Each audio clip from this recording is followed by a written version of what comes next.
y'all. And we back.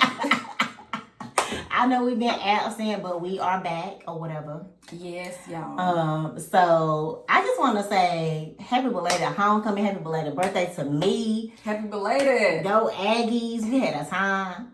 Yes. I had to work majority of the time, but it was all right. It was a good time. It was a lot of love out there. It was, nevertheless. We had like 80,000 people. So it was a good time. It's a lot of black folks. Yeah. Today we came back. We circled it back. Spent the block on a blue bottle from Sam's. It is. And you mean to my tummy?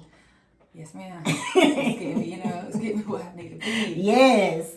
So today we have two black businesses we want to discuss. Yes, y'all. And the first one is King Evie on Instagram. I'm going to tag her. Okay, her name is Evan. So this hoodie is Black is the Vibe. And she got some good deets. She got the K Evie right there. And it's the feast for me. Yes. So, yes, we would definitely tag her. I just want to say I appreciate you. Because I don't know if y'all even know Evan, but she's a completely dope individual. I feel like she's in a lane by herself. And I appreciate her energy whenever I'm around here. It's just positive. I don't know, very positive and artistic. Like, she's a true creative. Yes. I love it. And I'm so proud of her. So keep doing your thing, boo. I'm all for creativity. Yes. I love it. I love art. And they look like you're an artist. She is. I love it. Yep. For sure. She is. So, y'all, I would like to talk about my sister-in-law business. She's doing body shapes, something like Skims. I don't want to compare her to that, but it's kind of giving the same type of line. So it's called Waist Pop, and what her brand is, they just started last year, and a desire to promote self-confidence for women. We're all embracing our bodies as women. As you know, we go through having kids, slow metabolism, gravity takes place, whatever the case may be. So instead of her and us, I guess all as women, instead of us going to the surgical solutions, they're wanted to give us other solutions for finding that body confidence. So she created something called Waist Pops, where both moms and, as you know, like to lose that self-confidence within ourselves because we don't recognize the woman in the mirror. So what her brand will be launching before Black Friday, and she will have products such as bodysuits, shaping underwear, shaping shorts, and more. The bodysuits can be worn as an outfit piece, and they definitely give that snatch effect. Yes, they do. I was with her last night, y'all. I went, I love your top, not knowing that it was a part of her line and it was a bodysuit. Definitely sis was snatched. It looks so good. She had it in black right now, white, and brown. We're going to drop her link below. Please check her out, y'all. Please. And let's support the black businesses. Yes, let's do it. I'm so proud of you, and I'm so proud of you as well, Evan. Yes. Like, let's keep doing our things, lady, and keep putting ourselves out here. How to clap it up. We gotta support each other. Yes, ma'am. Yes. So today our topic is quality of life. Are you living or are you existing? Yes, that's deep. It is. I feel like quality of life can be on a lot of different avenues. When we talk about quality of life, we could talk about health. We can talk about mental. We can talk about being in somebody's shadow. We could talk about just overall being where you don't necessarily want to be in life. And then if it is some things because of health or post-trauma or, past trauma, what have you, what can you do to kind of come out of that shell? I never thought about this. Nobody really have never asked me about quality of life or even just are you living or existing. Yeah. This is deep. And also, I got this topic from one of the listeners named Crystal Renee, so thank you so much. Thank you, Crystal. This is a good topic, girl. Yes, it is. Because it's something that I've never thought about either. And it's so crazy because I haven't thought about it, but I subconsciously have. Yeah. When I see certain things and I'm like, wow, I would ask wow, what kind of life is that? You know what I mean? And not necessarily in a way where I feel like I'm better than, of course not, but just seeing certain things happen or people in certain environments that we maybe didn't have to grow up in. You know what I mean? Because Goldsboro, okay, of course, you have different qualities of life in Goldsboro. However, it's not one of those cities where it's not a DC. Like, it's not. You know what I'm saying? It's not a New York. So we from a rural town. Yeah. So it's not you don't see a lot of things. Like, I know when I was working in DC and I was like a block from the White House, and across from us was a park, and all you saw were tents. It was tent homeless individuals in right by the White House. Yep, right by the White House. So it's just so many different avenues of it, because like I said, have we seen homeless people? Yes. But I had never seen to that extent where it was so many tents. And I mean, I'm looking out my window at work and I can see this. You know what I mean? It's just hurtful. It is. And I really, my heart goes out to the homeless. I've been in a situation where I've been homeless probably back in 2011, 12. And, you know, thank God I had a friend and their family who took me in and helped me and my child out. So it didn't have to go to the severity of me actually living on the streets. Now, I did stay in a shelter one night called United Health or something like that. Okay. Y'all, they stole my deodorant. They stole all my necessities, like my little bag. Really? I think I had went somewhere, walked off in there, maybe just to go get something to drink, and all my stuff was gone. So I knew then I couldn't do that. I was like, I can't stay in here. So I kind of lived like from place to place, maybe for a good few weeks, until my best friend family took me in, like her uncle, like, you know, you can stay here until you get yourself together or until you can figure it out. And I truly appreciate that. Yeah. When I see homeless people, some people choose to live that way. They do. Some people choose to have that quality of life. They do. Because they feel like they're free from finances. And it's unfortunate because a lot of veterans, and happy belated Veterans Day. Oh, yes. A lot of veterans are homeless and they have fought for this country and did so much for this country. I don't understand why they don't get the help they need. Yeah. The VA hospital, that takes a long time for them to get some type of assistance. And then again, they be out here homeless. Yeah. I personally do not get that part. So again, this topic is such a good topic. Like you said, it's so many different things we could talk about with the quality of life. It's deep. Yeah. It's real. Yeah. And I think too, holding on to loved ones is very selfish of us. Yeah. Especially when the quality of life has changed. And I'm big on not talking about things without talking about my experience. And I'll talk about my dad. Same. Like, you know what I mean? Just seeing my dad decline over the time when he had cancer, right? So I'm seeing that, and then it came time for him to pass. People like, oh my God, you're taking it so well. It was like a weight off of my shoulders, to be honest. I'm not saying it was easy, because it's still not be 15 years next year, but it's still not easy. But I will say it was like a sigh of relief for me, because he wasn't suffering, and I wasn't suffering looking at him either. You know what I'm saying? Because we feel like, oh, we still want them to be here, we want them to be that person. But the truth of the matter is, if he made a complete turnaround, he was never going to be the same person that I knew him as before he got cancer. So this is real touchy for me. I'm not even gonna lie, because it's only been like a year and some change, and like you said, the quality of life and watching my dad go through that. Yeah, it's a decline. Yeah. It was like, dang, Shawty, you so strong through this. I really lost my shit, like, later.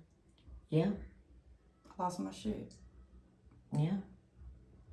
And when it happens, right? Like, and not to get on top of grief, but this is relevant to the quality of life. His quality of life declined. Yeah. I watched him transition. Yeah. He was suffering. He couldn't breathe. Like, COPD is like you trying to like, it's like you underwater and you trying to gasp for air, and you're not getting that air quality. So his quality of life was definitely like decreasing day by day. Yeah. And instead, you know, we want to hold on, but it's like, no, I don't want to keep seeing him suffer.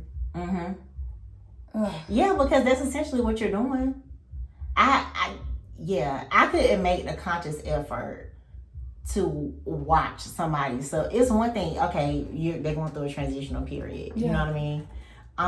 But just the conscious effort to watch somebody suffer, you got to be built different. You got to be built different. You have to be. I can't. Like, you have to want better for that person. Yeah. Seeing them like that and hear that is selfish. Yeah. That quality of life they can't do for themselves. They can't wash themselves. They can't feed themselves. And imagine how they feel. Imagine, oh my God, my dad felt so helpless. I know one day he accidentally, like, he defecated on himself. And he was so embarrassed to do it in front of me, his only girl. And he was like, oh, I'm sorry. He just kept apologizing. I'm like, nah, Dad, it's okay. He won't let me help him. I'm like, let me help you. He did not want his baby girl helping him, let alone seeing him like that. He like, I'm getting a burden. Y'all coming here every day to sit at this hospital with me. I was like, no, I don't got nothing else to do. I'll sit here with you all day. Yeah. So, you right. Imagine how they feel. Yeah. Imagine how you would feel. Exactly. Imagine how you feel when it's something that's not even that tragic, right? How you feel when you have to be down for a couple of days off from whatever. Absolutely. When I feel I don't have that independence, that bothers my quality of life. Yes. And your mental. And my mental. So imagine it for a person that cannot do for themselves day after day after day. They just sitting there looking. You know what I mean? Because at one point, which is what you want them to be, what you remember them as, they were able to move and walk and talk and do all this stuff. And that's the person that you still want them to be. Yeah. But the reality is, even if they weren't, I always think about, like, I wouldn't mind for my dad to come back, but I know I would have to go through it again. It might not necessarily be lung cancer, but I would have to go through that again, of losing him.